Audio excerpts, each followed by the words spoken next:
Hello po, magandang gabi, magandang umaga, nasa panig man tayo ng mundo ha. Ayan, ito ang ating second reading. Ayan, nag-try tayo mag-live kanina, pasensya na po ha. Hindi ko alam kung anong nangyari, bakit tayo ay kinakat sa ating live, ayan. Baka dahil sa mga baraha, no? So, sa susunod, ating titignan ng ating mga baraha.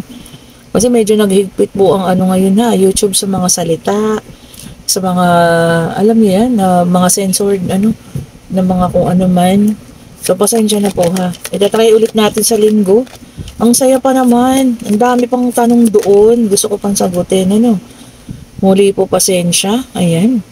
At ito po ha, ang part 2 ng ating reading kanina, ano. Napaka, ano, nung sinumpa ka ng babaeng ito, no. Ayan.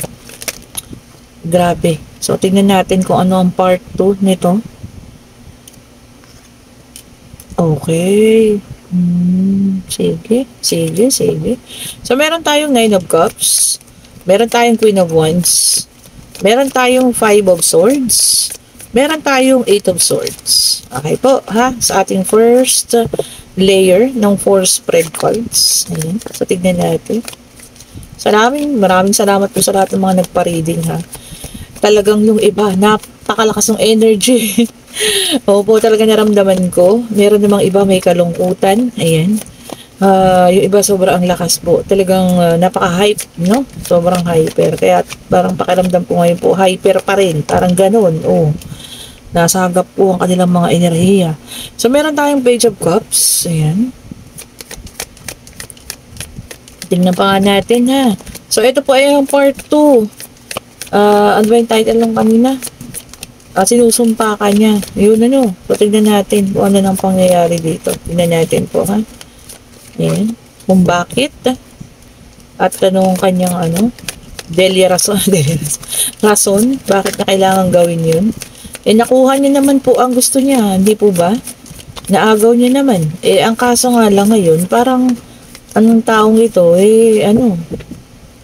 ang kanyang nakuha umayaw na rin naman sa kanya. Ano pa bang gusto ni Bruhaha? Tingnan natin. Okay po. Then meron tayong 3 of Wands. Ayan. Okay. And then meron tayong the Emperor. Okay. Tingnan natin, ha. Tingnan natin. Ang Emperor po ay signifies din ng mga gabay, ha. Kasi may mga gabay dyan. Baka kayo pinoprotektahan ng inyong mga gabay. Kaya kayo hindi tinatalaban ng mga sumpa-sumpang ganyan. Oh, okay po. Ace of Swords. Okay. So, alam nyo, ang dahilan ng taong ito, unang-una na. Kasi ikaw ay Queen of Wands. Ang Queen of Wands, sobrang sipag yan. Oh, may pagka-witchy-witchy ka rin. Ayan, ano, inggit. Okay po. So, inggit siya. Kasi, nakikita niya, mas fulfilled ka. Mas meron ka sa ngayon. Ayan. Siya, nakuha niya nga yung person mo. Yun lang. O, diba? Nagkaroon pa nga sila, diba, ng problema o sa kaperahan. O, diba? Yun ang unang-una, inggit po. Insecurity. Okay? So, may pakiramdam siya ngayon na para siyang, ayan, naka-isolate lang.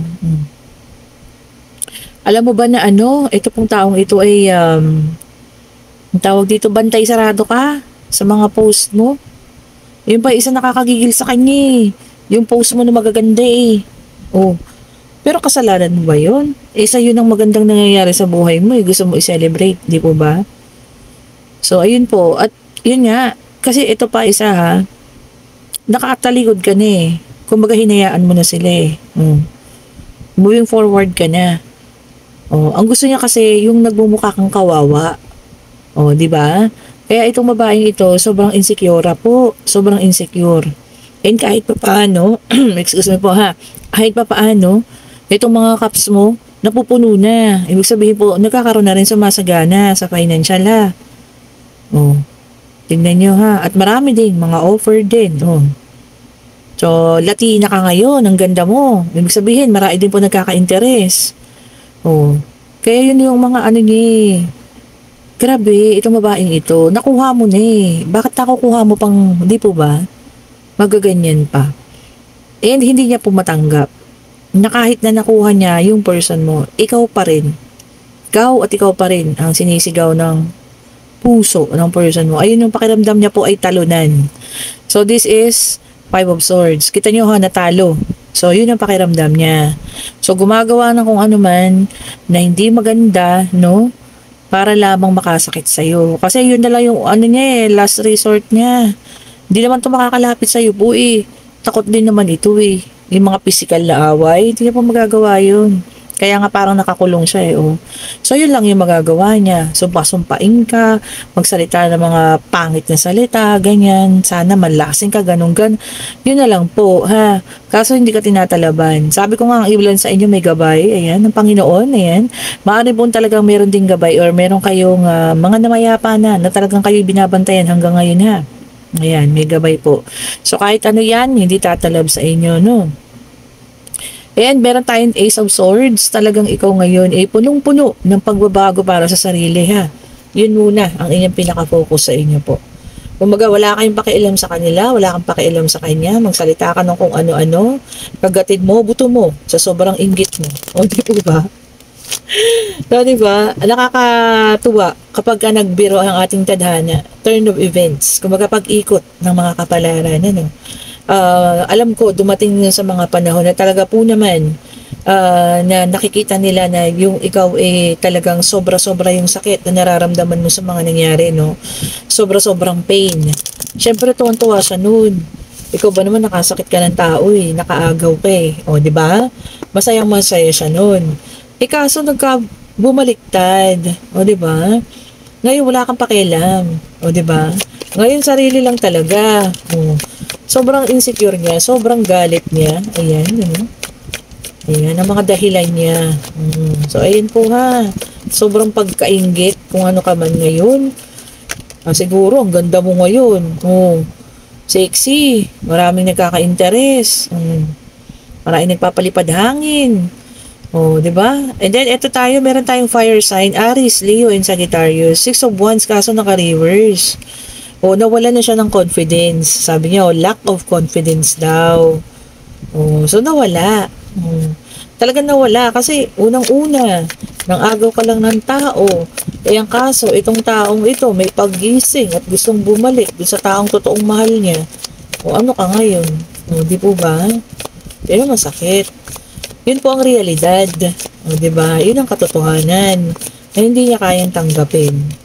Okay po. Kung kayo itong reading na to ha. Ang ganda mo talaga, girl. Di mo ba? Alam nyo talaga yung ibang energy ng ibang nagpa-ready hanggang ngayon sa akin pa. Ayan po. Pero masaya. Yun ang gusto ko po niya. Kasi talagang nakikita ko nakamove on na yung mga iba. Yung mga pangalawang pa-reading na talagang makikita nyo iba na yung kanilang mga energy. Salamat po ha sa pagtitiwala nyo sa akin. Maraming salamat. Ayan, tignan pa nga natin. Ano pa pong enerhiya ang na-reading na ito? Ayan. Gusto ko pang makita nyo. Napaka-interesting. Ayun. Ayan, Three of Cups. Meron po talagang reunion or pagbabalikan na hindi mo siya mapipigilan. Ngayon, kung ikaw po ang pinakikita ng baraha kasi dito, totally healed ka na Naka-moving forward ka na Kung talaga naman pong ayaw niyo na, kayo po ang magdedesisyon ha. Yun po ay water sign, yung kanina fire. Ito naman ang air sign, Page of Swords. So, Gemini, Libra, and Aquarius. Ayan. Maging alerto ka daw. Kasi baka hindi lang yun ang kaya niyang gawin ha. Yung mga pasumpa niya yung ganyan na hindi naman tumatalab sa'yo. Okay po. Kasi baka mamaya stalk sa mga social media accounts mo, maggamit ng ibang account, mag-comment doon. Ay, naku. So, alert po tayo ha. Block agad. Di ba? And then, meron tayong Two of Cups, which is a water sign. Ayan.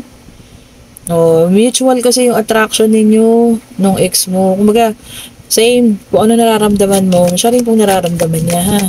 Noong mga panahon na yun. Pero kasi nga ngayon, moving forward ka na di po ba? And then, para sa iba, meron tayong the High Priestess in reverse. Ayan. Sabi rito, yung iba silence lang, tahimik. Ayaw na, tapos ini-ignore. Meron ka raw ini-ignore na tawag ba ito, mensahe, hindi mo pinapansin. O ayaw mo talaga sa ngayon. Kumbaga gusto mo lang talaga katahimikan. Okay lang naman po yan ha. Pagbigyan natin ng ating sarili. Lagi kong sinasabi, no? And then, meron tayo ditong Knight of Pentacles, which is an earth sign. Ayan. Oh, yung hard work mo, sabi rito, it will now takes place. Lahat ng pagod, ha? Pinaghirapan. Oh, mga ipon natin dyan. Oh, ngayon na yung nabulolo ko. Ngayon na po yata ang tamang panahon. Oh, diba? Baka ang ibig sabihin dito kung nakapag-ipon na, ngayon na ang tamang panahon pagpapagawa ng bahay, pagbili ng kung ano man ang gusto, no? Oh, 'di ba? Congratulations po sa inyo, ha. And then meron tayong yun pala yung earth, ano? So meron tayo ditong the death card in reverse, water sign. Ayan. Merong ayaw pa rin sa pagbabago. Nakahawak pa din po or holding on dun sa dati, ha. Naku, hindi ka po makaka-moving forward yan. Kung ano pa rin po tayo, ha. Nandoon pa rin tayo. So kailangan po nating umalis at lagpasan po at alisan po yung mga ganyang sitwasyon. Okay po. And then meron tayo ditong Ace of Swords, which is an air sign. Ayan. O, sabi rito, new beginning. Para sa iba, bago talaga, no? Bagong pag-ibig, bagong pag-asa, bagong lugar maaari, ano? Lahat po ay bago. O, maganda naman. Kumpara talaga sa pagbabago, ha? Okay? And then, meron tayo ditong Ace of Wands, o fire sign, kompleto na, lumabas na lahat, ha? Meron po tayong desire. Kung ano ito, no? Ninanais ng puso talaga natin. Gawin nyo po, ha? Kung ano man yan. Basta hindi masama, ituloy nyo lang po. Kasi sabi ng baraha, makakabuti po at makakabuti sa inyo yan, ha? Kung ano man yan inyong desire. Oh, di ba? Ang ganda. Basta sabi ko nga hindi masama, makakabuti po yan sa inyo. Okay po. Ayan. Ito na. Tingnan pa natin ang maaaring mga paparating. Ito siya. Nakita ko siya agad. Ayan, meron tayong the moon, which is a water sign. Okay po. Sabi rito, no, meron kayo ma-misinterpret. O maaaring tao, pangyayari, maaaring yung parang akala mo totoo, pero mali pala. So, ma-misinterpret mo talaga, ha? Kung ano man po yan. And then, meron tayong the lovers, which is an air sign. Ayan. Ay, union talaga. Pagbabalikan po. Kasi, sabi rito, no, ang the lovers kasi, lagi ko nga sinasabi, no, yan po ay soulmate. Mas maganda ang kapangyarihan. Hindi yung power. O, yan ha. Kung magkasama kayo. Ganun po. Kumbaga, kapag kasi soulmate, makwento ko lang sa inyo. Ang daloy ng kaperahan maganda rin. Di ba? Feeling ko ang soulmate mo, ganyan, ay siya rin yung taong nakakapagbigay sa'yo ng tulong sa financial mo. Kumbaga, pagkasama mo itong taong ito, lahat po ay ating nakukuha, in terms of financial. So, yun ang pakiramdam na parang, soulmate ko to. Okay po, hindi lang sa financial, ha? Yun talagang swak na swak kayong dalawa. Halos walang pinag-aawayan, ganyan, So, yun po, ha? Kasi kahit sa mga kaibigan naman, di ba? May tinatawag tayong soul sister, soul brother, okay po? Yun talagang halos parehas kayo ng iniisip, ganyan, At ito na ang kukumpleto. Meron tayong 8 of Cups, which is a water sign. Trying one more time. Uy, diba? So, yun na sinasabi ko kanina pa, ha. Umpisa pa lang.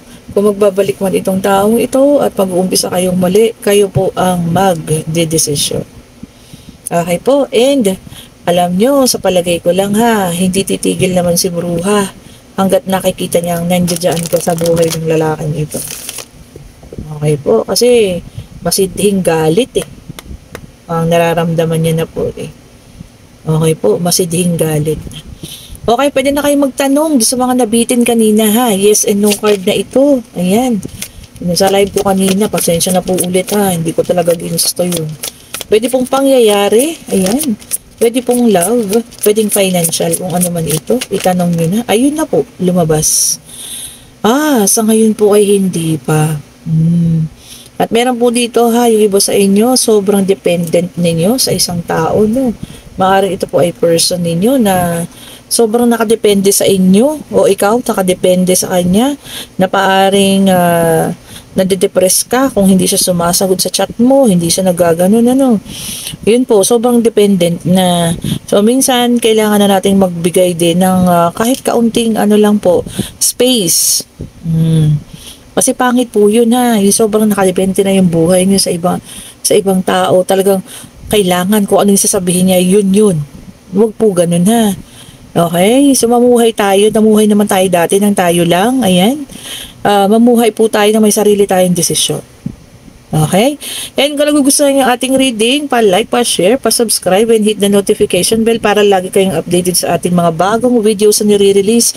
And kagaya ni Ma'am Esther, kanina Ma'am Esther, i-click mo yung link nandiyan sa comment section mag-order ka na po. Gusto niya raw ang ating citrine. Ito po ha, mag-order na kayo. Bukas po ang ating pa-JNT. O, ayan. Maraming salamat po sa mga nanonood, sa mga bagong subscribers, sa mga datihan na, sa mga bagong followers. Thank you so much po. Talagang hindi na tayo mapigilan. Sabi ko nga, global na.